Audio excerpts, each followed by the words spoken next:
going to tell you guys something. I don't know if you're going to think it's good or bad. I think I only have 17% left on this thing, so you might only get half a sermon. See, you shouldn't be cheering. Come on. Did you guys hear about the two storms have been a big thing this week, right? Anybody? No, surely we haven't heard any lately, right? I mean, no big storms. Last night I didn't have power. Matter of fact, I was an hour and a half late doing everything today because my clocks were kind of offset at the house. It was a little confusing for me. Also, my wife wasn't there to keep me on track, so let's just be honest, you know? But the truth of the matter is, on Tuesday, we had a storm that came in, and I got an alert on my phone at 11:30 at night, and it said, thunderstorm coming in, hail possible. Now, most of our cars are parked outside, but we have places we can put them under if we want to. I just didn't want to. At 11:30 at night, I rolled over in my bed, I tapped my phone, it said hail possible, and I went, and I started doing math in my head. How much is it going to cost me to actually just lay in this bed and not have to get out of the bed and go put the cars under the cover? It wasn't that the phone didn't tell me. It's that I just didn't want to take action on it. The phone did a perfectly good job of it. And at about 10:45, what I heard was, boom. No. Because it was in Brahmin. It wasn't supposed to even get to us. Boom. No. And then I hear it. It sounds like stuff hitting my roof. We have metal awnings outside our house, and it sounded like a xylophone going off on our house. Ding, ding, ding, ding, ding, ding, ding, ding, because all the different sizes of the awnings. It was kind of cool sounding, but also at the same time, every time it hit, I thought, dollar bills, dollar bills, dollar bills. Because that's what I'm thinking I'm going to have to pay the insurance companies to fix my cars. 3 of them. And all because when the silly little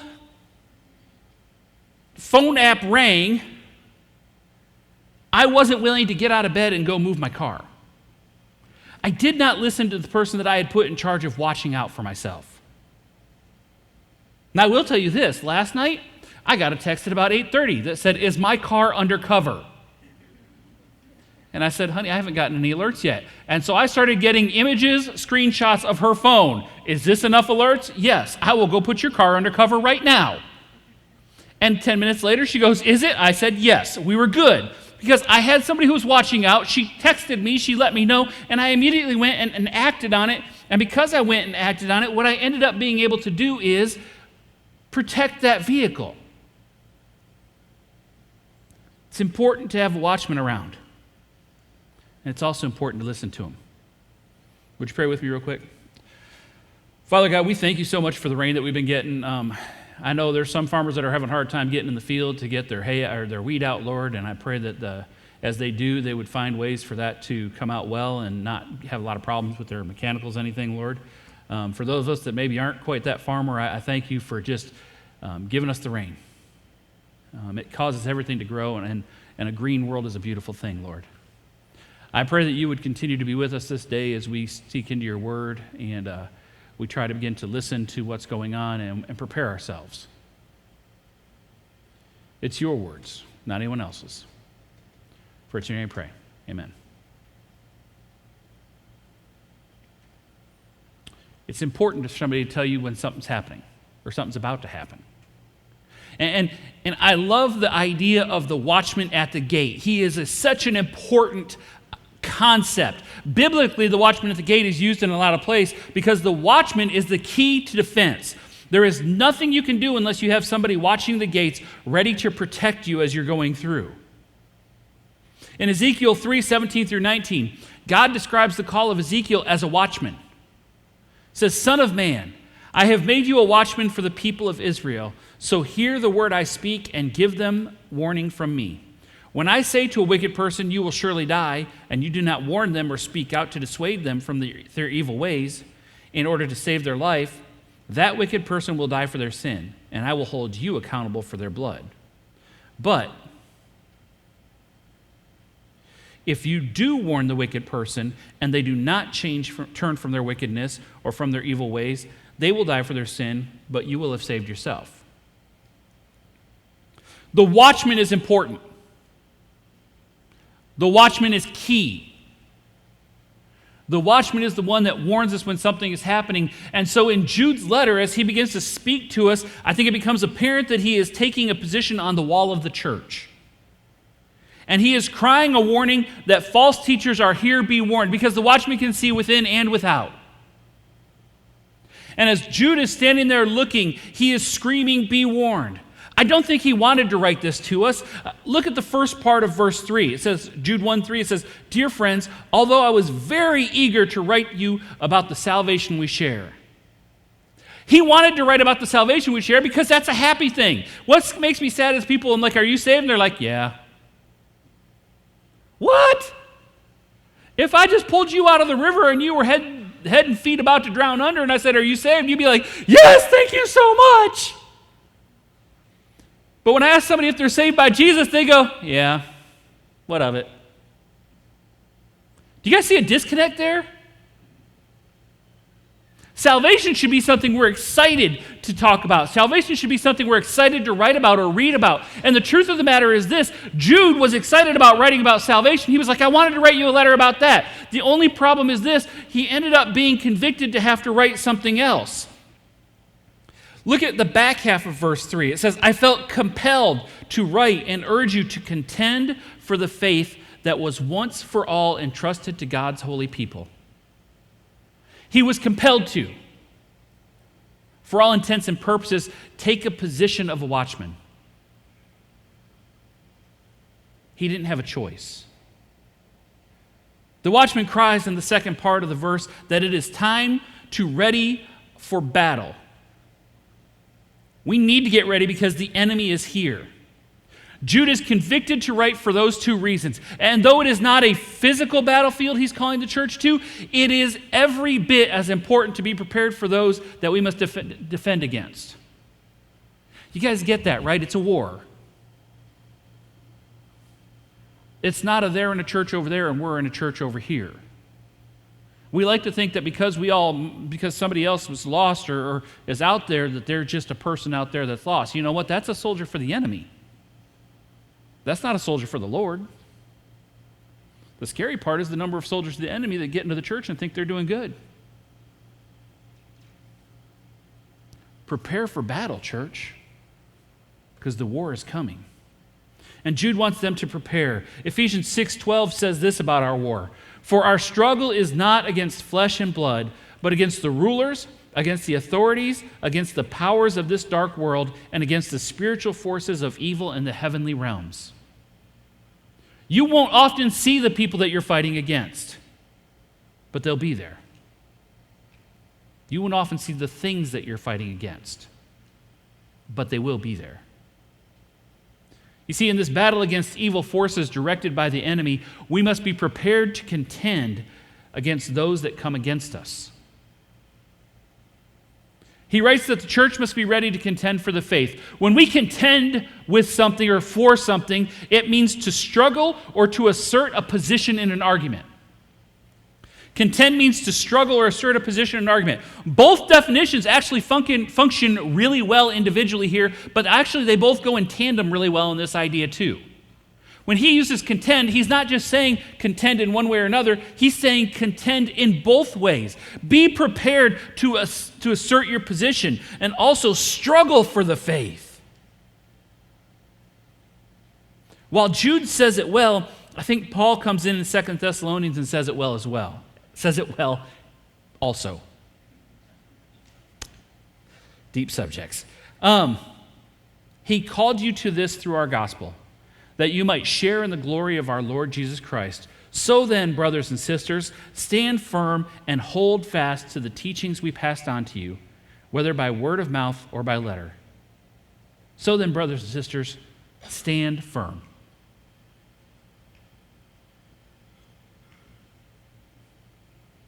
That is the call of Jude. That is the call of Paul. That's the call of Peter in 2 Peter. Stand firm. Be planted. Be ready. You understand, I used to play sports on occasion, believe it or not. And when I would play baseball, I would be standing out there, but I didn't really like playing baseball. So you know what I did when they put me out in right field? My mom was like, at least you were looking at the sky like you were looking for a pop fly and not chasing flowers on the ground. Thanks, Mom. So I'm out there doing this. And you know what my coach screams? Get ready! Huh? Get ready! And my coach looks at me and goes, and you know what I remembered? He used to teach us that if we would spread our legs a little bit, put our hands on our knees, and bounce, we would be ready for when the ball was hit. That we'd be in motion, we'd be ready to go and scoop it whichever way we needed and get the throw in. That was important because he told us to stand firm and be ready.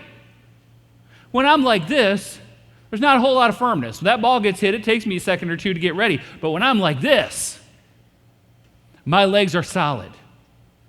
I'm standing firm. And I'm ready. Where are you at, church? Are you looking at the sky thinking, oh, it's going to be wonderful when Jesus gets back? Because it is. Or are you standing firm and getting ready for the people that are lost right now that we need to deal with? Because isn't it great if all of us could go see Jesus and not just have to say, well, some of them didn't make it, oh well. Because if you're not willing to stand firm for the faith, that's really what you're saying.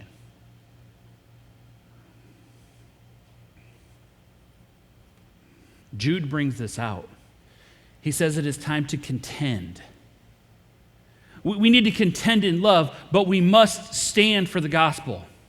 All too often, we're told that it is unloving to tell somebody they're wrong, or that they are moving toward a lifestyle that will be displeasing to God. You guys have heard that before, right? You can't say that. That's mean.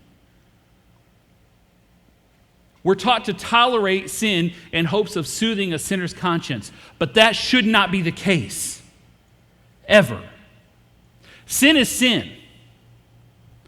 The comparisons to sin in the Bible is excrement and vomit.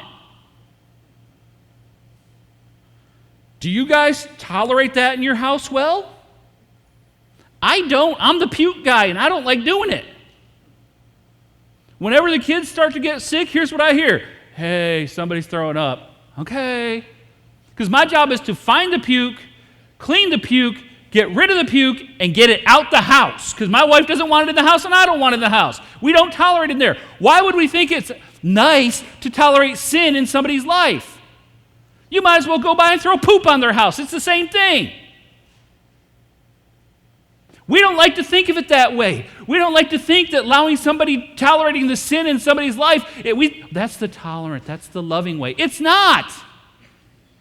In Isaiah, he talks about the fact that Moab will be dipped in excrement because of their sins, because that's how it is when somebody is sinning. Let me ask you a question. Does that sound loving?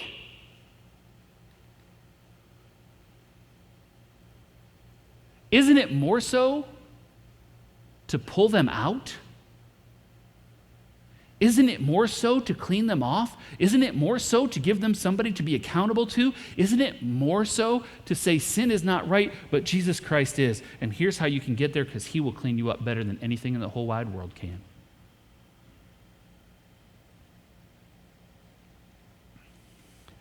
We should not be tolerating sin, and we should be convicted to not tolerate sin. Conviction pricks, it pokes, it tugs. It doesn't hug people into submission. Later in the book, we're going to even see that conviction should snatch from the fire. That's not a passive, lethargic tolerance of sin. That is decisive action for the redemption of man. And if you are not taking decisive action, are you actually contributing to the redemption of man? Or are you simply standing by and going, whatever they see is what they see, that's what they get? Because the redemption of man for the glory of God is the most important thing we can follow through on in life. You will never find anything more important than that. And those Jude describes in the next verse are perverting that redemption and casting doubt on the gospel of Jesus Christ. The watchman is pointing out those that are already among them and what they are teaching is wrong. If you look in Jude 1:4, it says, "For certain individuals whose condemnation was written about long ago have secretly slipped in among you. They are ungodly people who pervert the grace of our God into a license for immorality and deny Jesus Christ, our only sovereign and Lord." These men follow the example of many who have been written above for centuries. In the following verses, you'll see that there are several of them pointed out. Jude alludes to some of them. He allows us to follow the pattern of his letter in understanding how these men will be treated in their condemnation. And I need to point this out, not by us. Our job is to strain and struggle and contend for the redemption of man, not for the condemnation of man. But the truth of the matter is, if you just are apathetic about somebody being in sin, then all you're really doing is condemning them anyway, aren't you? We should be actively seeking people to show them Jesus, to show them the love of Christ. We should not be backing away from it. You see, the person that condemns is God the Father, not us. You'll also see a section in that about Moses. It shouldn't surprise anybody that these people have begun to teach in a way that destroys the people of God. It destroys them in both action and in faith. The first attack of these people that he's writing about is perverting grace as an excuse for immorality. Did you hear what I said? They're trying to say that, if you have grace, it's okay. Now you can do whatever you want because you have grace. If you have grace, you're cleaned by Jesus Christ. If you're cleaned by Jesus Christ, nothing can affect you anymore. Nothing can take you from his hand. So therefore, you can do whatever you want. That is the dumbest thing I have ever heard in my entire life. Here's why. That line of reasoning is similar to saying this: I'm doing really well on my diet, so I can go pig out and eat anything I want today. Anybody in here ever been on a diet? I bet. Anybody in here ever do really well and think, oh, it's okay, I can have a cheat day? You know what a cheat day is? A cheat day is I'm back in it day for most people. I have a cheat day, and that day becomes another cheat day, and that day becomes another cheat day, and by the time it's done, I'm cheating every day. It doesn't make sense that because you were on a diet and were doing something responsible, you suddenly blow it all and go back into this terribly unhealthy lifestyle. Nor does it make any sense that because of the grace of Christ has saved you, because the grace of Christ has cleansed you, that you would continue to drive into a place that is immoral, a place that leads us back into a life that is wrong. It puts us back onto a track for immorality, and it leads us back into a world that cares nothing for us. I want to point out a contrast here right quick, something I just said. As we sin and begin to get deeper and deeper into sin, it sends us back to a world. And I said something important. It's a world that cares nothing for us. And so do you know what a world that cares nothing for us will let us do about sin or doing anything wrong? Anything we want. Because the world doesn't care about you. The world doesn't care about me. The world cares about the enemy and making sure that there are no other soldiers on the other side. And so the world will allow us to do anything we want. That's a big difference between loving someone so much that you snatch them from the fire. It's a big difference from loving someone so much that you try to bring them back to a place where joy and peace and happiness can reign in their lives. It's a big change from loving someone so much that you can't stand to see them hurt anymore to just letting them do whatever they want because that's what sin desires. Church, we're supposed to be the ones that love them out of sin. And too often we're so busy pointing out their sin that we sick them back in deeper.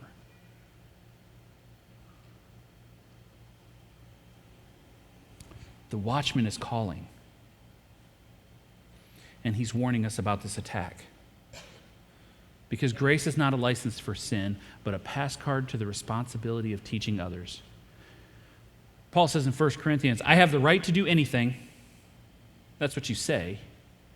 But not everything is beneficial. I have the right to do anything, but not everything is constructive. No one should seek their own good, but the good of others. Eat anything sold in the meat market without raising questions of conscience, for the earth is the Lord's and everything in it.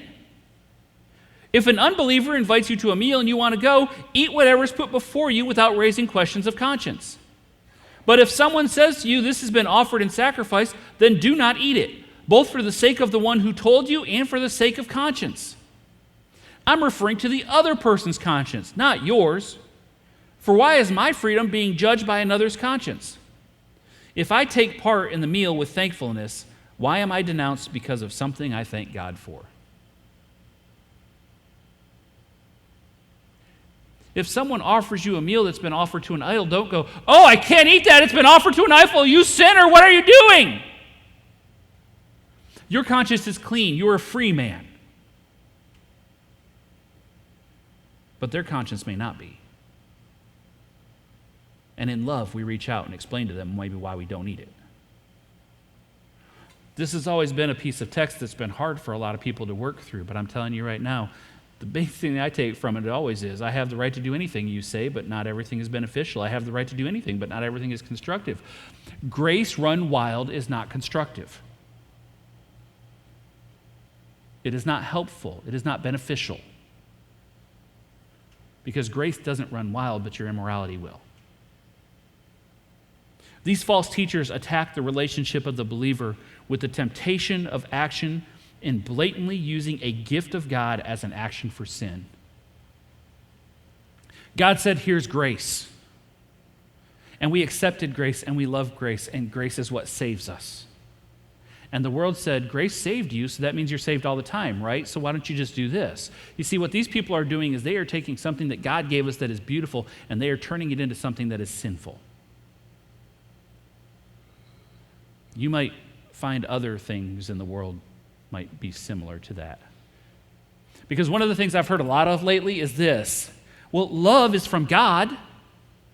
If love's from God, it doesn't matter who you love. You should be able to love anybody you want, any way you want, because love is from God. So if love's from God, I can be anything I want to be. Identity is from God. So if I want to identify as something, that's just me digging deeper into my love of God by the identity that He's given me. Can you guys say, huh? Love is awesome from God. Love spun to evil is not. Because then it's just sin. God will give us gifts, and Satan will always try to take them and make them terrible. These guys go further in their attempt to ruin the relationship between God and man. They attempt to strip Jesus of his divinity in the minds of those that love him. They deny Jesus Christ, our only sovereign and Lord. Sovereign is a really hard word for us. Honestly, in the United States, we don't like sovereign. A sovereign is somebody who's over everything. A sovereign has absolute control. A sovereign can't be told no. And if you do, it's probably going to end poorly for you. As a matter of fact, it's something that is a characteristic. In his book, Common Sense, Tom Paine suggests that sovereignty cannot be attributed to man through the honorific of birth. It means you can't be born to be sovereign. You can be born into a position, but that does not make you automatically a sovereign. And Paine finishes by saying, but through the example of character. To be sovereign and Lord, someone must have characteristics that bring honor and integrity to the position he holds. The things that he does for those that he is sovereign over is what determines whether or not he is a sovereign worthy of having or not, or whether he is a sovereign who is not. If you look at the reason Thomas Paine wrote this was because at the time it was around the Revolutionary War, they were looking at King George, and he went, he's not a good king. He's not a good sovereign. He was born into that position, but he's not doing anything for the people that would say he has characteristics of a sovereign, other than people say he is, and that's all. Because he does not believe, Thomas Paine did not believe, that the honors and integrity and character of a sovereign can be passed down from birth, but only in the character of a man. who else would you want to be your sovereign but Jesus Christ? Who else's character would you possibly poke at or say is comparable to Jesus Christ? Whose character could you say would be a single atom in the universe compared to the character of Jesus Christ? And so why would you not want him to be sovereign? I can tell you why the people Jude's writing about don't, because if we begin to suspect Jesus' sovereignty, then we begin to suspect his divinity is false. And if his divinity is false, let me just tell you this right now. I'm going to use a phrase that somebody that I talk to a lot says. If Jesus' divinity is false and he didn't resurrect from the grave, we all might as well stay home and eat bacon sandwiches on Sunday morning, because it's going to be a whole lot better than coming to church and talking about something fake. Why would they attack Jesus' sovereignty? Why would they attack his lordship? Simple. Because if those things go away, so does our faith.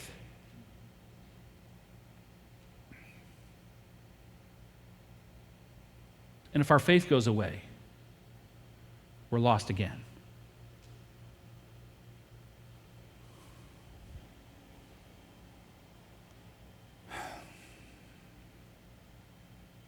Jesus' primary act of governance, and I want you to hear this, the primary thing he did as the king of the universe, the primary thing he did to be who he is, was to free us from the oppression of sin.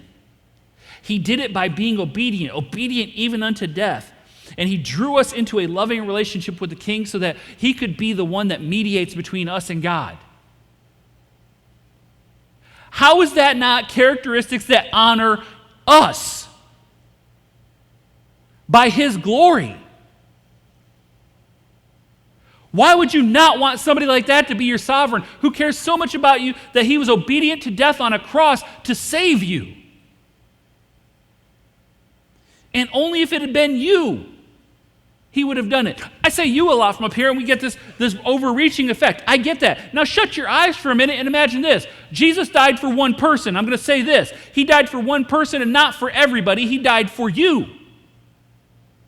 Make it personal. Because it is. That is the relationship he desires from you. Not one where you know you're part of a church group and you is the church group and he died for the church and he died for you. No, Jesus died for you. If you got to figure it out, take your finger like this and do this. That's who Jesus died for. And we don't think of it that way often enough to really give him credit as the sovereign and Lord of our lives. But these people know that if they can take that away, they take away our faith.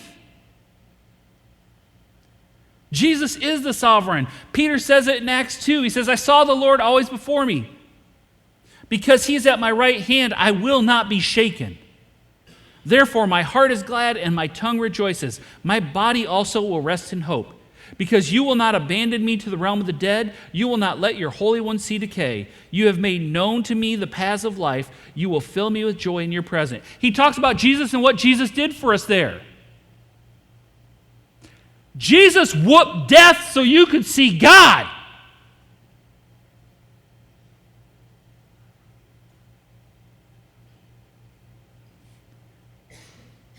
Are you excited by that at all? I know people think I get loud when I preach just because I'm loud. That's not the case. The case is this. When I start talking to you guys, I start hearing myself sometimes. And when I start hearing myself sometimes, I start to realize I don't appreciate even a nano pico little thing, whatever they call it, of what the grace of God has done for me in my life. And then I think about it a little further while I'm preaching to you, and it gets me more excited. Here's why it gets me more excited. Jesus Christ died on a cross for me. Jesus Christ knew I was going to be a pain in the tookie child, and he still died on the cross for me. He knew I was going to be a pain in the tookie adult, and he still died on the cross for me. Jesus knew he was going to have to hit me with 2x4s if he wanted me to do the stuff he wanted me to do, and he still died on a cross for me. Jesus is my Lord and sovereign because he has put up with me for 50 years and hasn't abandoned me. Jesus is my Lord and sovereign because he knows me and he loves me. And if I was the only sinner on earth, he still would have died on a cross. How can I not get loud and excited when I think about those things? How can you not get loud and excited when you think about those things? Let them stir your heart. Let it move. Because that's what the Spirit wants. He seeks conviction. Jude is warning the church that it is about to change. Things are happening around them that are not right. Things are happening around them that are evil. People are in their midst that want to change the way they feel about Jesus, and he is warning them. He is the watchman saying, you're about to be attacked. Jesus is the cornerstone of the plan of salvation, and he said they're about to rip your building down by tearing out the cornerstone.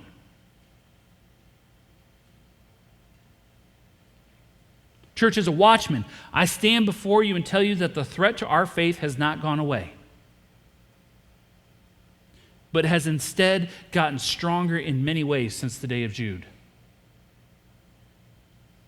And though I would love to stand before you each week, I would love to stand up here and just preach the salvation of God and his love, and I would love to be fluffy happy. I would love to see how warm I could make you in your hearts and your seat every week, and see if I could talk about puppies and flowers and little babies and everything else that everybody goes about. But the truth of the matter is this: I am not called to that, nor am I compelled to that. I am compelled by Jesus Christ to stand here and warn you it is time to arm for battle. Because the world's still in it and we're not.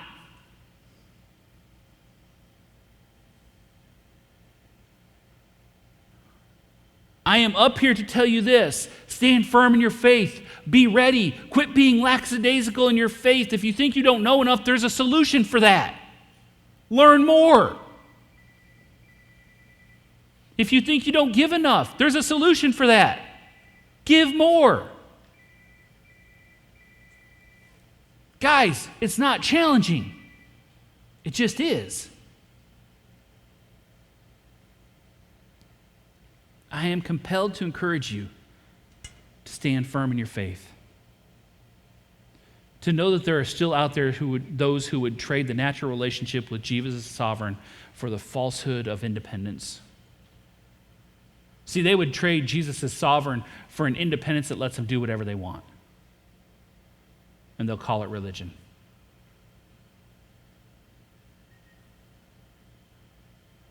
And that tarnishes the Savior's grace. It tarnishes what he gave from the cross, and it diminishes the sacrifice of his love. I'm going to invite our worship team to come up now. And I'm going to offer you an invitation. The invitation today is going to be one not necessarily about salvation. But I am calling those that have tasted of God's mercy to step up. Did you hear me? Because this is where you normally check out. So listen.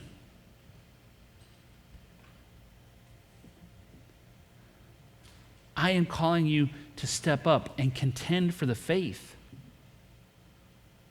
I am standing on the wall, and I am telling you it's time to jump into the fray and assert the truth of God's love for all people. Today, I invite you to become called as the watchman for the lost. And should you tell them the truth of God's love, you've done what's right, and their blood is on their own heads if they don't do it.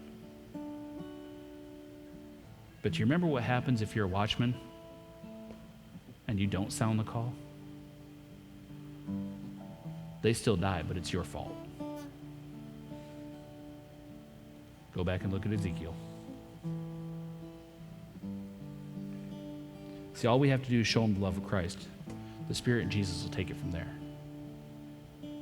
So your invitation today is this, church. I invite you to accept the call of the watchman. I invite you to stand firm.